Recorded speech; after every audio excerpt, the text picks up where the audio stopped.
तो नुमान भाई मुझे तो ये गाड़ी भागने में इतनी अच्छी नहीं लगती। आप ज़रा इसका 0 to 100 टाइम तो चेक करें। Why not? Let's go. चलें।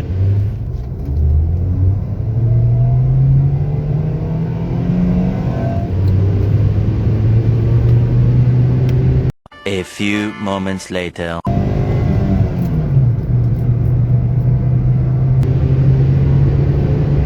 यार अभी तक पहुंची नहीं। यार वेट अ मिनट, टाइम लगता है यार। चलें चलें, भगाएं भगाएं। 2 hours later. अस्सलाम वालेकुम, मैं हूं अली नुमान और मैं हूं अमार गिलानी और आप देख रहे हैं PKD motor sports. Let's start.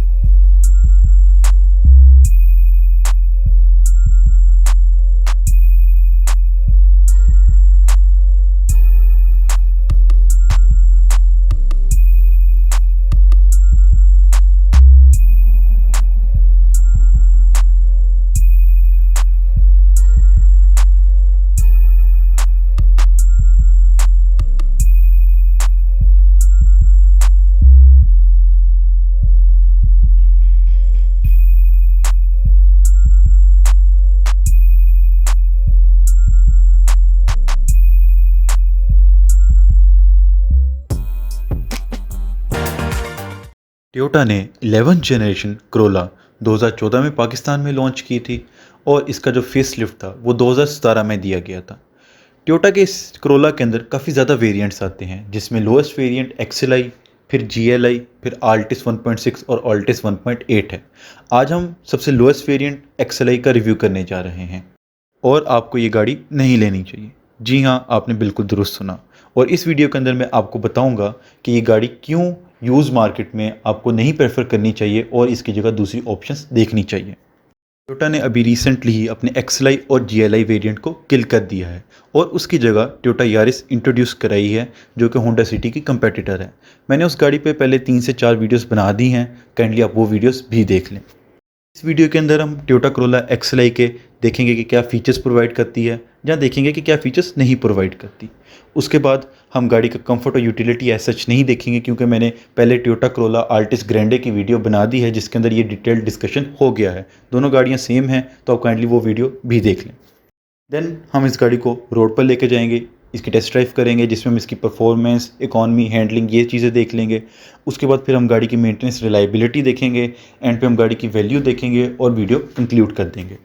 Briefly मैं इस गाड़ी के एक्सटीरियर इंटीरियर लुक्स में डिस्कशन कर लेता हूँ। आल्टिस ग्रैंडे से इसकी इतना लुक डिफरेंट नहीं है, लेकिन एक्सएलआई के अंदर फ्रंट आपको थोड़ा डिफरेंट मिलता है, लेकिन मुझे इसका फ्रंट प्री फेसलिफ्ट मॉडल से ज़्यादा प्यारा लगता है, ज़्यादा एग्रेसिव फ्रंट है। बैक की देखें तो बैक लुक के अंदर इन्होंने जो बैक लाइट्स हैं वो प्री फेसलिफ्ट मॉडल की दी हैं, जो कि एक ऑड डिसीजन था इनका, लेकिन ये लाइट्स ओल्ड लगती हैं इस गाड़ी के साथ। फेसलिफ्ट वाली लाइट्स ज़्यादा प्यारी हैं। ये बिल्ड क्वालिटी की बात करूं तो करोला का आमतौर पे इंटीरियर बिल्ड क्वालिटी काफ़ी अच्छी होती है और इस गाड़ी के साथ भी ऐसा ही है। सॉफ्ट टच मटेरियल आपको काफ़ी जगह मिल जाता है और ओवरऑल इंटीरियर की बिल्ड क्वालिटी अच्छी है इस गाड़ी की। अब हम देखते हैं गाड़ी के अंदर आपको कौन कौन से फीचर्स प्रोवाइड नहीं किए जा रहे। जो खूबसूरत सी आप चाबी देख रहे हैं ये आपको प्रोवाइड नहीं की जाती, क्योंकि गाड़ी के अंदर सेंट्रल लॉकिंग सिस्टम नहीं है। साथ ही साथ ये जो आप साइड मिरर ओपनिंग क्लोजिंग देख रहे हैं, खूबसूरत सा फीचर, ये भी आपको इस गाड़ी के अंदर प्रोवाइड नहीं किया जाता। आफ्टर साइड का डोर हैंडल खोलें तो आपको खूबसूरत से पावर विंडोज़ के बटन मिल जाते हैं, जो कि आपको आफ्टर मार्केट हैं। इस गाड़ी के अंदर पावर विंडो नहीं आती, मैनुअल डोर हैंडल्स हैं। आपके सामने खूबसूरत सी 10 इंच की जो एलसीडी लगाई गई है वो भी आफ्टर मार्केट है। इस गाड़ी के अंदर आपको सिंपल मल्टीमीडिया यूनिट मिलता है with aux, CD player and FM radio. जो प्रीमियम लेदर सीट कवर आप देख रहे हैं ये भी आपको इसके अंदर नहीं मिलते, सिंपल फैब्रिक सीट्स मिलती हैं। गाड़ी के सनवाइजर पोजीशन को देखें तो आपको इसके अंदर 2 नहीं बल्कि सिर्फ 1 मिरर मिलता है और उसके साथ भी लाइट नहीं दी गई, लेकिन इंटीरियर लाइट्स आपको 2 जगह मिल जाती हैं। आपको रियर सीट्स पे आर्मरेस्ट भी नहीं मिलता, जबकि 1997 होंडा सिविक में भी पाया जाता है। पोजीशन देखें तो आपको 15 इंच के खूबसूरत से स्टील व्हील्स मिल जाते हैं, साथ ही साथ जनरल के यूरोस्टार टायर मिल जाते हैं। मैं आपको बताता चलूँ कि इस गाड़ी के अंदर आपको एबीएस ब्रेक सिस्टम भी नहीं मिलता, जो कि 14 लाख के जूती के डब्बे के अंदर एके सुजुकी आल्टो के अंदर भी पाया जाता है। चीज़ का मैं क्रेडिट इस गाड़ी को ज़रूर दूंगा, अगर आप फेसलिफ्ट वर्जन ले रहे हैं तो आपको इसके अंदर 2 एयरबैग्स ज़रूर मिलते हैं, लेकिन 2017 से पहले इंसानों को चोट लगती ही नहीं थी। अब हम इस गाड़ी की टेस्ट ड्राइव करते हैं और इस गाड़ी की परफॉर्मेंस से और इम्प्रेस होते हैं। अब हम गाड़ी में आ गए हैं और टेस्ट ड्राइव करने लगे हैं। मेरा इस जनरेशन की XLI के साथ GLI के साथ काफ़ी अच्छा एक्सपीरियंस है। सेम इंजन है, कोई इतना ज़्यादा फ़र्क नहीं है ड्राइविंग एक्सपीरियंस में। और हमने 2 दफ़ा वो गाड़ी ली है। एक दफ़ा 2014 में, सबसे पहले जब ये नई शेप आई थी तब हमने निकलवाई थी। उसके बाद फिर 2015 में भी हमने ये गाड़ी निकलवाई थी और इसमें हम गाँव भी जा चुके हैं और क्या कहते हैं टूर्स भी हमने काफ़ी कर लिए हैं, तो आइडिया है इस गाड़ी का। मैं इसका एक फ़ायदा बताना चाहता हूँ। कंफर्ट की अगर हम बात करें तो जो भी हो जाए, XLI है 1300 सीसी है, लेकिन है तो क्रोला की बॉडी ना। सस्पेंशन भी वही है, सीट्स भी वही हैं, तो उससे फ़ायदा ये होता है कि आपको कंफर्ट भी एक कॉम्पैक्ट सेडान वाला मिल जाता है। अब यहाँ पे ये एक चीज़ नोट करने वाली है, होंडा सिटी बहुत अच्छी गाड़ी है, नो डाउट फीचर्स भी उसके ज़्यादा हैं, लेकिन आपको कंफर्ट उसके अंदर सब कॉम्पैक्ट सेडान वाला ही मिलता है। और अगर आप उसे इस गाड़ी को कंपेयर करें तो मैं कंफर्ट में इस गाड़ी को उससे प्रेफर हमेशा करूँगा, क्योंकि हम इस गाड़ी को गाँव भी लेके गए और उस गाड़ी को भी गाँव लेके गए होंडा सिटी को, तो इस गाड़ी में आपको ज़्यादा कंफर्टेबल राइड मिलती है। और अगर आपका गाँव आना जाना ज़्यादा है तो ये गाड़ी आपको प्रेफर लाजमी करनी चाहिए, लेकिन GLI मॉडल, XLI नहीं। नुमान भी आप ये गाड़ी थोड़ी देर से चला रहे हैं, आप बताएं आपको इसकी ड्राइविंग फील कैसी लग रही है? ड्राइविंग फील ओवरऑल ठीक है। सस्पेंशन की अगर मैं बात करूं तो सस्पेंशन सॉफ्ट है इसकी, और जहां तक ब्रेकिंग का ताल्लुक है तो ब्रेकिंग में इसके अंदर ABS नहीं है, जो कि होना चाहिए था इसके अंदर। लेकिन ब्रेकिंग वो कैसे? सिंपल ब्रेकिंग वैसे ठीक है। और यार मार मुझे ना इसके क्लच से वाकई बड़ी मायूसी हुई है, सीरियसली मैं एक्सपेक्ट नहीं कर रहा था कि ये इतना हार्ड हो। अच्छा, इस जनरेशन में ये इशू है, इसका जो क्लच है मैनुअल गियर बॉक्स का वो थोड़ा हार्ड है, और आप जब चला रहे हो बल्कि कहीं आपको ट्रैफिक में रुकना पड़ जाए तो आपका पैर जो है लेफ्ट वाला वो काफ़ी जल्दी थक जाता है इस वजह से। स्टीयरिंग फील की बात है, अगेन मैंने ग्रैंडे की वीडियो में भी कहा था कि उसका स्टीयरिंग काफ़ी लाइट है। इस गाड़ी के साथ भी यही मसला है, आप 100-120 पे हो तो इसका स्टीयरिंग काफ़ी ज़्यादा लाइट फील दे रहा होता है आपको, जबकि हाई स्पीड पे स्टीयरिंग इतना लाइट नहीं होना चाहिए। तो अगर आपको हमारी वीडियोस पसंद आ रही हैं तो आपने सब्सक्राइब करना है और लाइक का बटन ज़रूर दबाना है, और काइंडली अपनी बेल नोटिफिकेशन भी ऑन कर लेना। इसकी गाड़ी की कैबिन नॉइज़ की भी बात कर लेते हैं। तो अगर आप कैबिन नॉइज़ देखें तो ग्रैंडे की तरह इसकी कैबिन नॉइज़ तो बहुत ज़्यादा नहीं है, टायर की आपको थोड़ी बहुत नॉइज़ आ रही होती है। हाँ, लेकिन एक चीज़ मैं ज़रूर बताऊंगा, अगर आप इसके इंजन को पुश करें, और आपको ज़्यादा करना पड़ता है इस गाड़ी का इंजन पुश भगाने के लिए, तो ये इसका इंजन शोर थोड़ा करता है, और वो कोई इतना मेलोडियस शोर नहीं है जिस तरह कुछ गाड़ियों के इंजन का होता है, वो थोड़ा इरिटेटिंग हो जाता है। आप बताएं।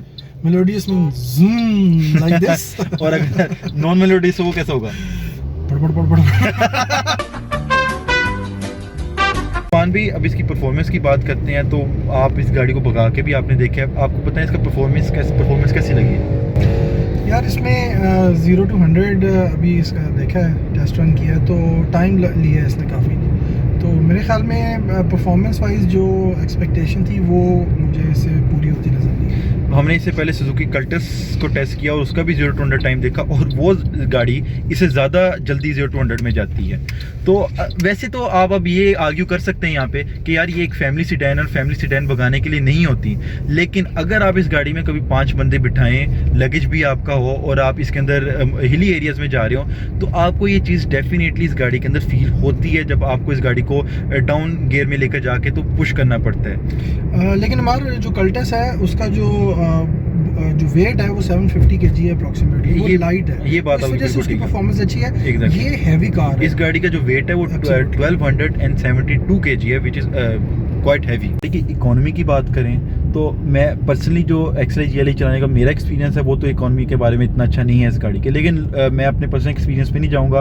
अगर जनरली एक्सपीरियंस देखें लोगों का, तो ये गाड़ी शहर में आपको अराउंड वो 10 से लेकर 14 के दरमियान एवरेज देती है। मैं इसलिए इतना वास्ट जा रहा हूँ क्योंकि ये गाड़ी अगर आप सही से चलाएँ सीडान की तरह तो ये गाड़ी आपको अच्छी एवरेज इतनी नहीं देती। जो मेरे पास गाड़ी थी वो 10.5 से तो उसने कभी एवरेज नहीं दी XLI GLI ने, लेकिन लोग रिपोर्ट करते हैं कि अगर आप इसे लाइट फुट से चलाएं तो ये 12 से ऊपर आपको एवरेज दे देती है। और उसके बाद अगर आप लॉन्ग की बात करें तो लॉन्ग में गाड़ी आपको अच्छी एवरेज पे ले जाती है, आपको 13 अबव दे देती है एवरेज, जो कि ठीक है एवरेज फिगर, लेकिन बहुत आउट क्लास नहीं है 1300 सीसी के हिसाब से। और उसकी वजह ये भी है कि इस इंजन को एक इतनी हैवी गाड़ी को पुल करना पड़ रहा है। और अगर आप इस इंजन के हॉर्स पावर फिगर्स भी देखें तो वो बहुत कोई आउट क्लास नहीं है। This is a very old engine with जो बहुत देर तक पाकिस्तान में चलाया गया। तो नुमान भी अब इसकी मेंटेनेंस रिलायबिलिटी की बात कर रहे थे और मेरे ख्याल से ये इस गाड़ी का सबसे स्ट्रॉन्गेस्ट पॉइंट होगा। टोयोटा करोला की आपको एक चीज़ अच्छी लगती है कि इस गाड़ी की रिलायबिलिटी और मेंटेनेंस इतनी ज़्यादा नहीं है। मेंटेनेंस में हाँ डेफिनेटली यूज़ पार्ट अगर आपने डालना इस गाड़ी के अंदर तो वो थोड़ा आपको महंगा पड़ता है, लेकिन जहाँ तक इसकी रिलायबिलिटी की बात है तो ये गाड़ी 6 साल से तो पाकिस्तान में चल रही है और इसके अंदर मेरे ख्याल से कोई बहुत इशू नहीं आया, ना अभी तक इस गाड़ी के सस्पेंशन का इतना इशू आया। मैंने ऐसी गाड़ियाँ भी देखी जो 3 से 4 लाख चल चुकी हैं और उनके इंजन को भी कोई मसला नहीं आया। तो this is a very reliable car, आपको इस चीज़ की टेंशन नहीं होगी इस गाड़ी की। अगर हम इस गाड़ी की कीमत की बात करें तो मेरे ख्याल से गाड़ी 26 लाख के करीब तो थी अभी बंद होने से पहले, एग्जैक्ट फिगर्स आप ऊपर देख सकते हैं। तो यार आप इतने पैसे खर्च कर रहे हैं और आपको फिर मैनुअल विंडोज़ मिल रही हैं, आपको ABS नहीं मिल रहा, आपको रियर आर्मरेस्ट नहीं मिल रहा, तो यार इसमें आपको शायद अपना थोड़ा ज़मीर गिराना पड़ता है फिर ये गाड़ी चलाने के लिए। नुमान भी आप क्या कहते हैं इस बात? मेरे ख्याल में ज़मीर की बात नहीं है, लेकिन जब इतने पैसे आप खर्चते हैं और जब आप मैनुअली इसको नीचे की तरफ करते हैं और आपको ये फील होता है कि इसके अंदर पावर विंडोज़ नहीं है, पावर साइड मिरर्स नहीं है और इसके अलावा जो है और जो आप बता रहे थे इवन कि यहाँ पे शीशा भी नहीं है और ये भी बहुत हल्की क्वालिटी है और इस तरह की चीज़ें, तो फिर आप कहते हैं कि यार बेहतर है कि मैं यूज सेडान ले लूँ या फिर होंडा सिटी की तरफ चला जाऊँ या फीचरफुल गाड़ी की या तरफ। पैसे खर्च करके GLI ही ले लें। देखिए मेरा अपना एक चॉइस है और वो ये है कि मैं फीचर्स को जो है वो प्रेफर करता हूँ और एक ओवरऑल जो बैलेंस्ड गाड़ी होती है ना मैं उसको लेना प्रेफर करता हूँ। हर एक की बाकी अपनी अपनी प्रेफरेंसेस हैं। एग्जैक्टली और मेरे ख्याल से यही वजह है कि टोयोटा मेंटेन नहीं कर सक रहा था इसकी कीमत, क्योंकि जाहिर बात है Corolla is a compact sedan जिसकी कीमत हमेशा ज़्यादा होगी सब कॉम्पैक्ट सेडान से। तो ओवरऑल अब XLI इतनी हाई कीमत की गाड़ी और आपको ये सारे फीचर्स मिल रहे थे तो they had to kill it. So अगर आप यूज में ये गाड़ी लेना चाह रहे हैं तो मैं आपको प्रेफर नहीं करूँगा कि आप यूज़ में लें। आप अब ये आर्ग्यू कर सकते हैं कि हम इसके अंदर ऑटो विंडो कंट्रोल्स लगा सकते हैं, तो भाई आप इसके अंदर ABS सिस्टम भी क्या फिर लगवाएंगे, फिर क्या रियर आर्मरेस्ट भी लगाएंगे इसके अंदर? तो नहीं, डोंट गो फॉर दैट। नहीं किल करते करते आप गाड़ी की जो ओवरऑल परफॉर्मेंस है और जो फीचर्स हैं वो तो ना किल करें मतलब किल करना है आपने तो आप कॉस्ट को किल करें, ठीक है, फीचर्स को ना किल करें। थोड़ा सा अपनी तरफ भी जो है वो थोड़ा कॉस्ट फैक्टर है अपनी तरफ भी शिफ्ट करें, ज़रूरी है कंज्यूमर की तरफ आपने लेके आना है। तो हम अपनी वीडियो कंक्लूड करते हैं। अगर मैं इस गाड़ी की अपनी बताऊं आपको एक्सपीरियंस तो मैं यही कहूँगा आपको कि अगर आपने लेनी ही है 1300 सीसी में करोला तो गो फॉर GLI। शायद आपके थोड़े पैसे ज़्यादा लग जाएं लेकिन believe me it is a better option than XLI।